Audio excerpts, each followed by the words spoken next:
NPI is celebrating National Pi Day.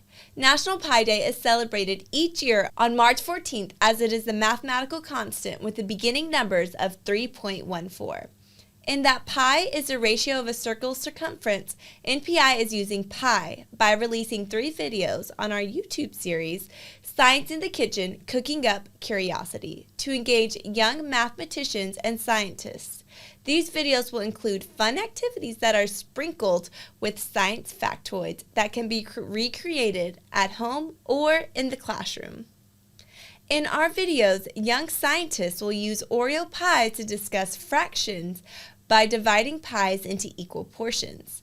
We will also celebrate Albert Einstein, whose birthday is on that very day. These young scientists will discuss the importance of Einstein and his work. Please keep your eyes open for these videos as we begin to release them on the 4th of March.